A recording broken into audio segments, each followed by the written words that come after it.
This year was the first year that 1099 DAs were issued. And my staff and I were talking just this morning about this. Like that letter, because it's just proceeds, it's not the cost basis. So you could have something in the millions in terms of proceeds. Of course, your costs on that could be, 900,000. You really wouldn't have made that much money, but they're going to hit you say, oh, you have $1 million of income here. We'll hit you 32% NIT and everything. Next thing you got a tax bill of 300,000 and your wife is about to kill you. I think it's a mess. I think they're going to realize it's a mess. And so I think they're going to look and see. We know that you got a 1099 DA from Coinbase. Did you account for that on your tax return? You know how it's in the metadata, right? And it's okay, yeah, he accounted for it. Don't know how the numbers matched up, but he accounted for it. I think they're going to leave those people alone to the greater sense. The people that didn't account for a 1099, you got one, but you didn't account for it. I think that's an instant letter.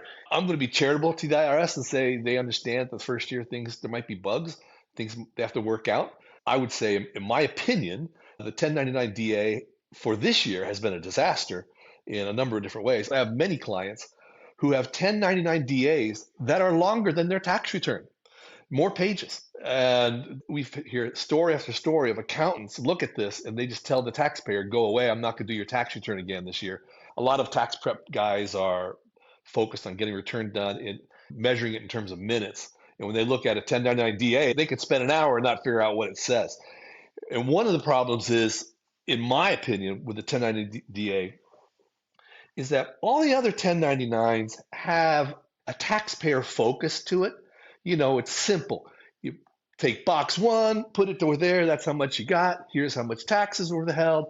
It's beautiful. It's easy. It's clean. 1099 DA, it's, first of all, it's, 20, 30 pages long for some people. And it's got the word total there. I'm thinking of Coinbase's, which was particularly poor. The word total appears everywhere. It did a bunch of things. I can get into it. A lot of people have felt, and I've looked at in the law, in section 6045A, it describes what the brokers have to do in terms of, submitting a 1099 DA. And one of the open questions is, if an asset is transferred in from a wallet, you don't have the cost basis and holding period associated with it. How does that get reported if a similar asset is sold that year? And the IRS says, well, basically, when you're trying to determine which asset was sold, you are to treat those transferred in assets as though they were purchased on the date they were transferred in. That's when the holding period began. This creates a problem. Let's say I bought an asset 2 years ago. I transferred it to a private wallet. A month before I sell it, I move it back from that wallet onto the exchange.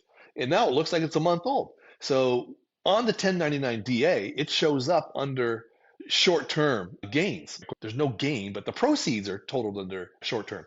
Now, I come over to what the taxpayer has to do in Regs 1.1012-1, it talks about how you have to report. And it specifically states in there, you do not have to use the transfer dates that came over from the 1099 DA. It actually says this because they realize that no, you can't use that as short term. You have to account for it. You have to report it as long term and what the true cost basis was. So when they wrote this, they knew that they were creating a 1099 that would have misleading information. And that's what we have. I mean, what do you see?